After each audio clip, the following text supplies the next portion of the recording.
Yeah, so as part of those activities, moving the intermodule ventilation duct, they activated, of course, the lithium hydroxide scrubbers on board Dragon. Cap and fan has been running. And I think we're just waiting on confirmation of hatch closure. Yes, and I think they just called down that they are working on that, putting that into motion. We're getting one step closer to sending Bob and Doug home. Closed for Endeavour. SpaceX copies. And Houston copies.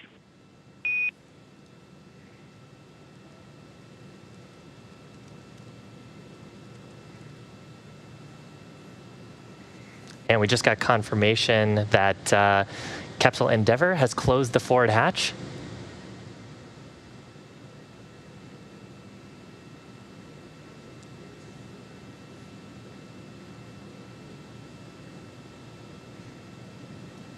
We can actually see on our screen the activities to close the APAS hatch as well. And that Crew Dragon hatch closure came at 2:36 p.m. Pacific time as the International Space Station was flying over the North Atlantic Ocean. Now, as part of hatch closure operations, Bob and Doug actually inspected the seal on the interior surface of the forward hatch on Dragon. And we're talking about the forward hatch and the side hatch. The forward hatch is actually the part that's attached to the front, sort of the front portion of the International Space Station. So if you imagine the International Space Station flying in a direction around the Earth, the forward direction of it is what we're attached to. And that, if you were imagining the capsule sitting on the rocket, is actually at the very top of the rocket underneath the nose cone. So if you're imagining the rocket as it was on the launch pad, it's a little bit sideways right now. And there's a sealing surface on that forward hatch that Bob and Doug would have done an inspection on just to make sure that there's no foreign object debris or FOD that could cause a potential leak. And looks like we may be stepping into a satellite handover. It happens commonly on the International Space Station, and it's called actually a TDRS handover, Tracking Data and Relay Satellite System. We're constantly moving from one to the next.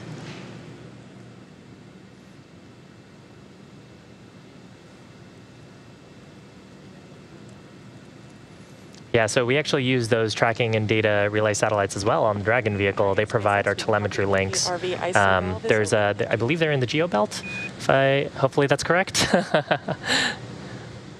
But they provide communications, uplink and downlink and commanding, actually, a downlink for us to command the vehicle as well if we need to step in on the ground side. Speaking of which, we actually have a view of mission controls in Hawthorne. So that is that's where our mission controllers are in Hawthorne. The folks who are issuing commands to the Dragon spacecraft are all sitting. In the third row there is the mission director, as well as, and here's an internal view of the Dragon spacecraft. We've got Bob in his, looks like his comfort garment, which would be what he wears underneath his suit. Nice to see the capsule getting all packed up. And then another view from the International Space Station side of things. Looks like Anatoly Ivanishin flying out of view, and Chris Cassidy down there in between the hatches in that vestibule area. He is working through procedures to soon be closing the APAS hatch on the space station side and prepare for depressurization.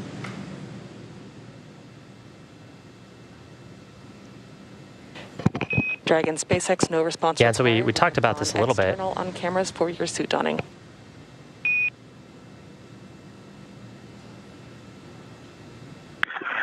Copy, SpaceX. Thank you.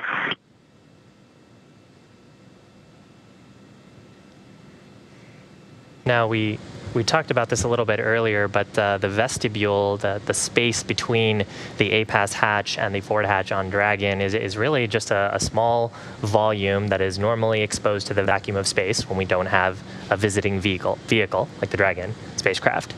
And we have to step through some depressurization steps once we have confirmed that all of those hatches are secured, both on the International Space Station side as well as on the Dragon side of the spacecraft. So we just heard the call that Bob and Doug are go for suit donning. So the Dragon hatch is closed. They've said farewell to their orbiting friends for now until they're all reunited in the ground in the future.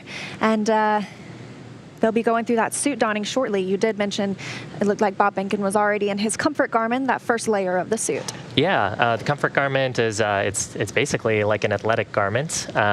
Just helps them stay comfortable before they step into the suit. And the suit is largely a one-piece design. So the helmet is integrated into it. The boots are integrated into it.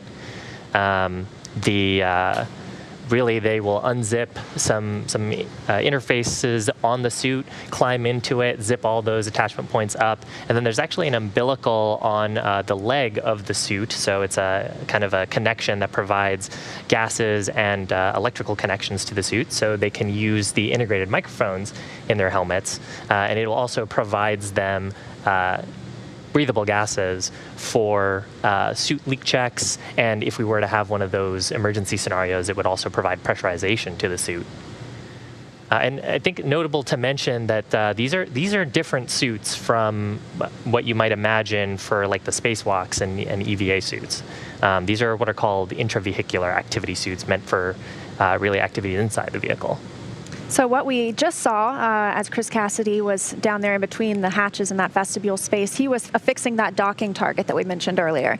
I like to say it's like an X marks the spot because that's what the vehicles aim for when they arrive at the International Space Station. So one step closer to bring in Bob and Doug home.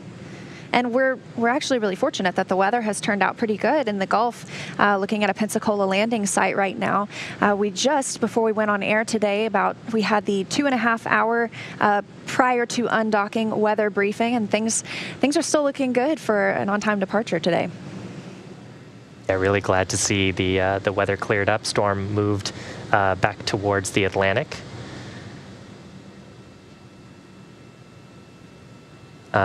Which opens up our opportunities for landing sites in the Gulf of Mexico, which Gary had actually mentioned earlier, Pensacola being the primary site today. Yeah, so as they continue work on the APAS hatch, let's check in with Gary over on the International Space Station Mission Control Room side of things. Stand by, Gary. Thank you, Leah. We're watching the same view that you are seeing, Chris Cassidy working on that APAS hatch on the International Space Station side, as you saw that hatch on the Dragon side closed. Now, this is an important set of procedures that Cassidy is working right now. You already mentioned the docking target. This is that rod with the X at the end of it. X marks the spot. As Leah mentioned, this is an important item to affix to that APAS hatch. Now, you see he set up a camera just outside of there, and he's also going to be taking some pictures for the ground teams to know exactly how the APAS was configured prior to closing, getting ready for some of those next crews. Now, you saw there was a white padding on the outside of it too. That's just for a safety measure as the crew was moving in between the hatches, but everything going according to plan here. That APAS hatch expected to be closed about 10 minutes after closing the Dragon hatch, which was closed just about 10 minutes ago. So it should be closing very soon. The crew already just a little bit ahead of that timeline. So a few items coming up after that APAS hatch closure. Now you see that hatch is on the station side. There's going to be a space in between the Dragon hatch and the International Space Station hatch. That space is called the Vestibule. So about 15 minutes after they close that APAS hatch, they'll give a go for depressurization of that vestibule. That is all controlled from the Dragon side. But we'll be watching very closely here in Mission Control Houston.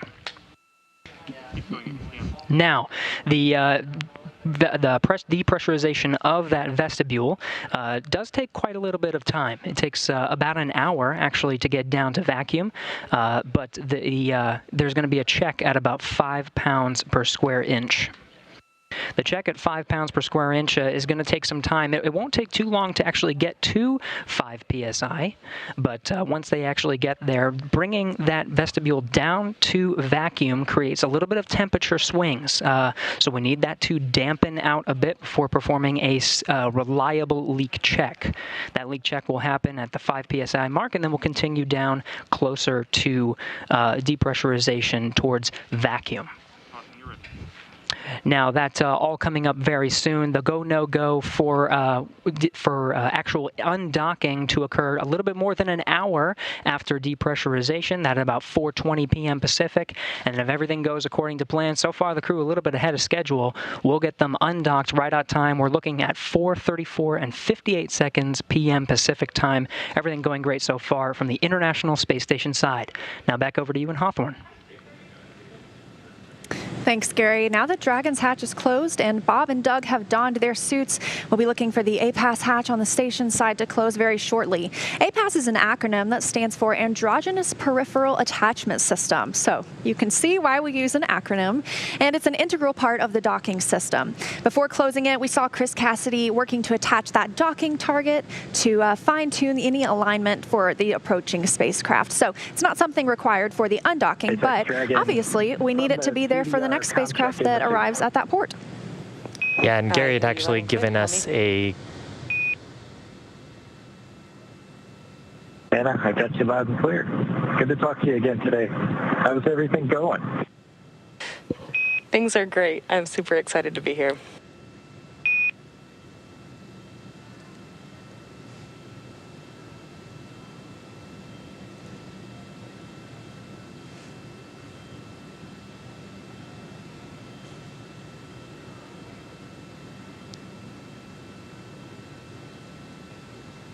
So I think what we heard there was a comm check between the core here and Hawthorne Mission Control up to the crew. That's a very good sign. That means that they're well underway into their suit donning procedures. Suit donning just referring to getting into their suits.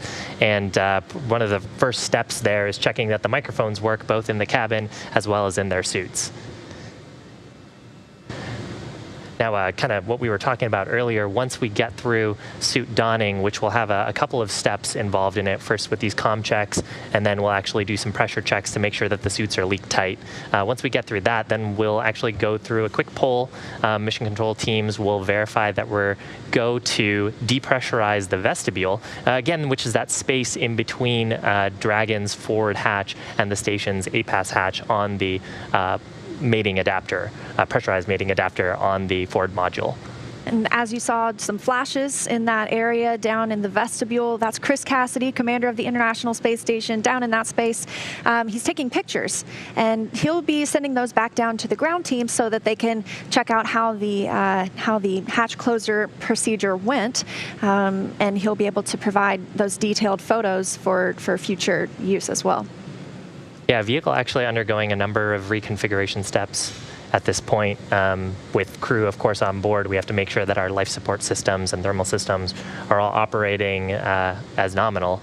And the volume actually in between in the vestibule, that pressurized area, which is now at about 14.7 psi, will actually vent that through some vent valves on the Dragon side of the system. So one of the two astronauts returning to Earth in Crew Dragon is Doug Hurley, the spacecraft commander for the DM2 mission.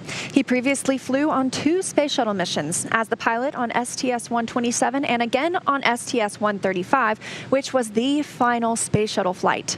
Here's a closer look at NASA astronaut Doug Hurley.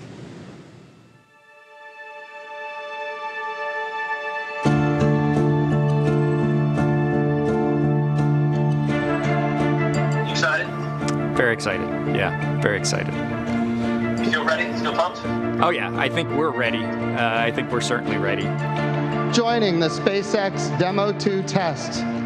He is a Marine Corps colonel and test pilot. He was selected as an astronaut in 2000. He piloted Space Shuttle Endeavour and Atlantis for STS-135, the final space shuttle mission. Introducing NASA astronaut Doug Hurley.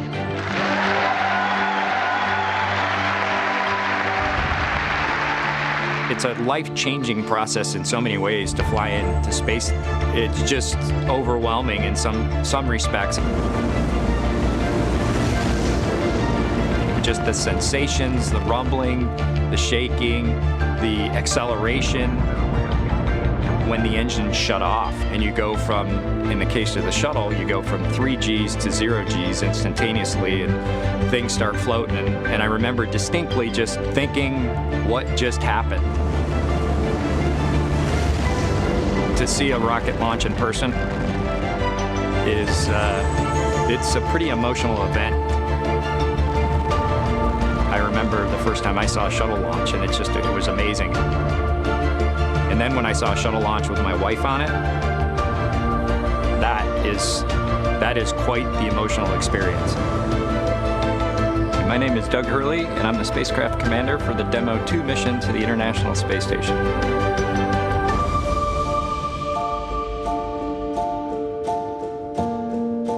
We are doing the first crewed flight for NASA and for SpaceX. So this is the test flight to prove end-to-end from launch to docking to ISS operations and then entry, descent, and landing. We'll wake up about 6 hours prior to launch. You'll eat breakfast, you'll do a medical check, you'll start to get your comfort garments on, you'll get a weather brief, and then you'll go get suited up. And it's the same suit up room that astronauts have been using since Apollo. And there they are, NASA astronauts. And then we'll walk out, jump in our Teslas, and we'll ride to the pad. We will board the vehicle roughly 3 hours before launch, go through all those pre-flight checks, and then ideally we're off to the races from there at launch. Ignition, liftoff of the Falcon 9 and Crew Dragon. Go NASA, go SpaceX, Godspeed, Bob and Doug. It's about a 9 to 10 minute ride to orbit.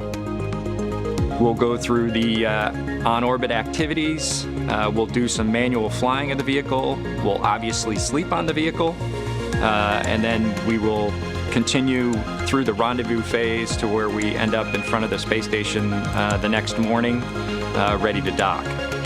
Endeavour, this is Houston. Bob and Doug, welcome to the International Space Station.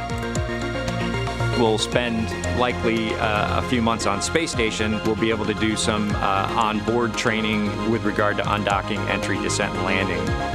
Actually getting to fly the mission with Bob, we've been close friends for almost 20 years, so, the whole experience for me is what we're looking for. For Doug personally, he's worked so hard, through his entire life to get to where we are right now. It makes me so happy to see that he gets to be part of this mission, the spacecraft commander. I'm just glad to see his hard work and his dreams come true for that. We're so proud of him. It's been a huge amount of sacrifice and time away from home, but the fruits of our labor are coming to fruition.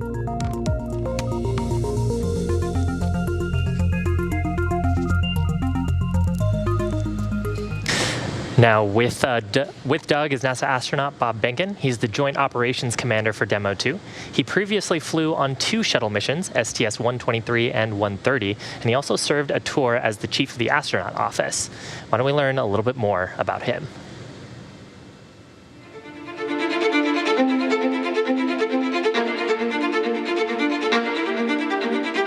When you go through the launch day preparations, there's a lot of moments that kind of stand out to you. One is the kind of the celebratory piece of it, which is that you're walking out of the suit up room and getting in the vehicle that's going to take you to the launch pad. When you close the hatch, that's really when Doug and I are in the vehicle, and it's our vehicle, and we're really in control of the mission at that point. Test pilots, their task SpaceX Dragon on the big loop. man could fly into orbit around the Earth when you are and return live and well to talk about it. There's always a balance of managing risk as you go forward to execute a test point and figuring out a way to collect the data. We hear a sound. Okay, is that sound an expected sound? Or we see a light. Is that light an expected light? What's the source of it? Does it sync up with something else that's going on or not? So trying to dissect all of that in real time in your head is, a lot of things happen like that on launching of a vehicle. From St. Anne, Missouri, he is an Air Force colonel and flight test engineer. He flew aboard Space Shuttle Endeavour twice. Introducing NASA astronaut Bob Behnken.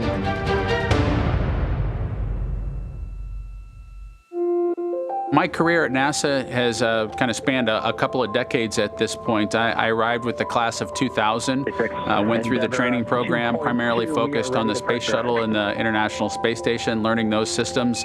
Having launched a couple times on vehicles, you know, the second time was definitely different than the first time. You can feel a little bit guilty of, hey, should I study one more thing, or is there one more piece of information I should get? Am I really prepared or not? So that's definitely different between where I was on my first flight and where I'm at right now.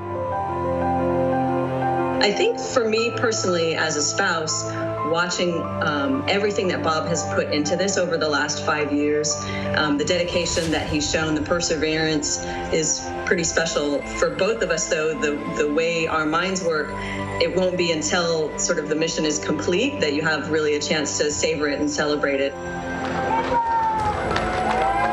On a deeply personal level, I'm really excited that my son is get a chance to see me launch into space. Being an astronaut has been a little bit of an abstraction thing for him because he's seen me do it in old videos, but he hasn't seen me do it for real. And so I'm excited for him to see me launch into space. Really, my role on the DM2 mission is to make sure that we get this vehicle tested and evaluated so that we can move on to more operational missions at the International Space Station. 3, 2, 1, 0. Ignition. Liftoff of the Falcon 9 and Crew Dragon. Go NASA, go SpaceX, Godspeed, Bob and Doug. We've got a lot of objectives on board the vehicle that we need to accomplish to really make sure that it's good to go. We'll do everything from actually talk from the Dragon vehicle to a Russian Soyuz. We'll dig out all kinds of hardware that's stowed in the nooks and crannies of the vehicle so that we have a good feel for how things are in place and getting them back in place. We plan to do all those things as just a part of our test mission. Welcome to Bob and Doug. I will tell you, the whole world saw this mission, and we are so proud. I'm looking forward to that moment when he enjoys the accomplishment, when he realizes we did this, we did a great job, we accomplished what we set out to do. Whenever he lets himself feel that and experience that success, that's what I'm really looking forward to for him. For me, I'm looking forward to when he touches down at Ellington in the NASA plane that brings him home again at the end of it. I think that the thing I'm most looking forward to is actually ending up in the water safely at the end of the mission. I'm expecting a little bit of vomiting maybe to happen in the end game. So when we get to that opportunity to do that, I'm looking for that kind of celebratory event for both of us in the water at the end of the mission.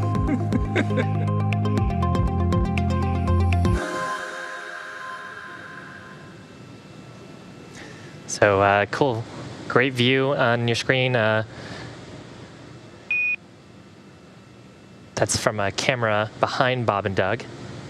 Bob sitting in the right hand as we see him. Dragon in 2.5, 2 successful leak checks.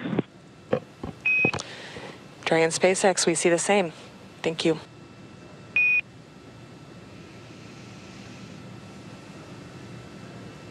So there's confirmation of a couple of great milestones. Forward hatch is closed, suit donning is complete.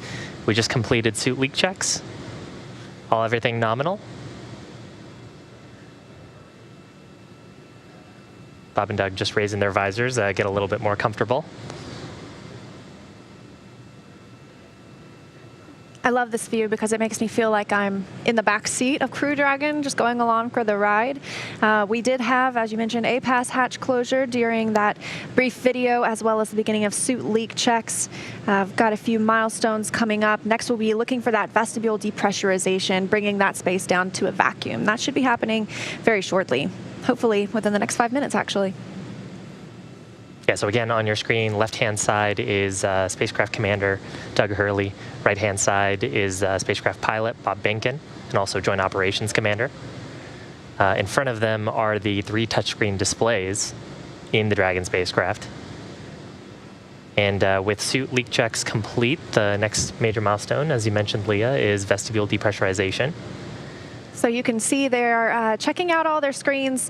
The crew will actually be monitoring during the departure portion of the flight. On the way up, they had a couple of opportunities to perform some manual flight tests by piloting the vehicle and checking those out and seeing how it would fly if you ever had to. But fortunately, it is an autonomous vehicle. So the goal is that the astronauts are along for the ride, there to monitor and there to step in case anything were to go wrong. But it should be an autonomous flight home. We're not stopping for any of those flight tests along the way. That's right.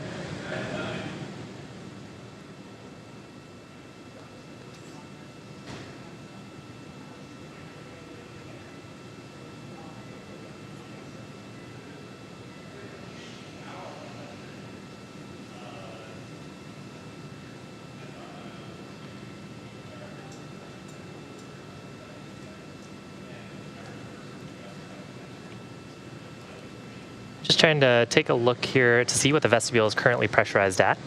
Taking a look at the data, it's about 14.1 psi, so pounds per square inch.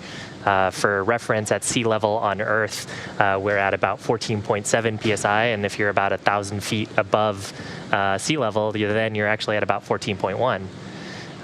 Just happened to look that up earlier today. It looks like we might have lost the camera feed, might be another handover.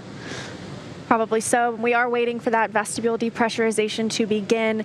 We're getting calls from the crew that they're getting ready for that. So things are moving along smoothly. Everything is happening on time for an on-time departure from the International Space Station today. Yeah, and that call will actually be the ground side. We'll do a couple of checks, make sure that we're go and all of the data and telemetry on the Dragon side of the vehicle looks good and on the vestibule sensors look good.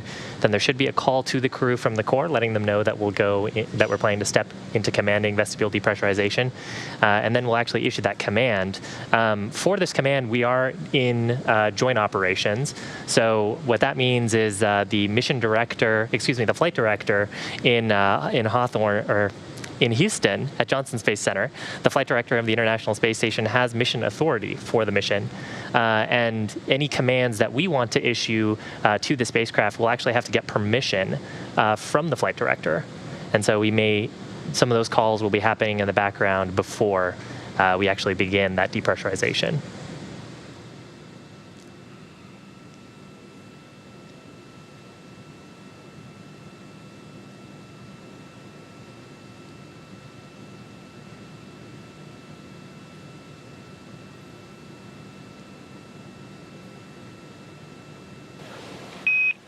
Dragon SpaceX for status.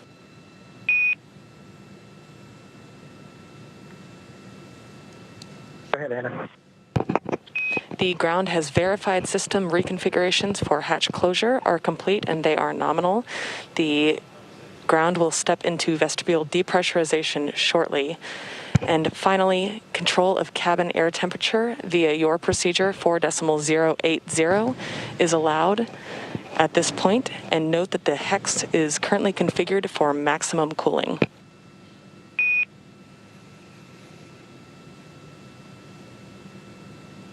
Okay, copy all, 4.080 if we need to change the temperature. Appreciate it.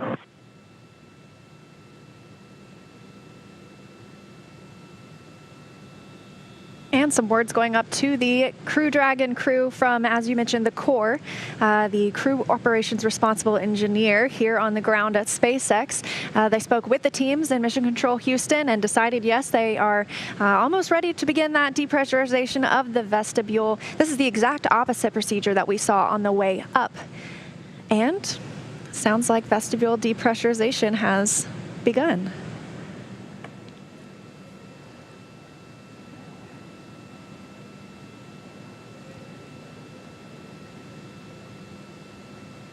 So as we mentioned, working to bring that space down to a vacuum in preparation for Dragon to depart today. That depressurization call coming at 3:04 p.m. Pacific. And moving pretty quickly, data shows we're currently at about 12 psi in the vestibule. Just dropped below 12, and only less than a minute ago we were at 14.1. And should only take 5 to 10 minutes to drop down to that 5 psi holding point that Gary had mentioned earlier. And that hold will be for 25 minutes while the teams make sure the depressurization is due to the actual removal of the pressurized atmosphere and not a change in the temperature inside Crew Dragon. Yeah, a little bit of physics there. If you expand a gas, which is what's happening here, we're taking the gas in the vestibule and venting it away, and so taking the molecules in that vestibule and sort of expanding them out, the temperature tends to drop, and so we'll want to wait for that temperature to equalize, because as it warms up, the remaining gas will bump up a little bit in pressure, and that can look like a false leak from either the International Space Station side or the Dragon side. So we give it some time to equalize the temperatures, and once we feel confident that the pressure is stable in the vestibule, then we actually perform the leak check and look to see that we don't have a drop in cabin pressure on the Dragon side, as well as a rise in pressure in the vestibule.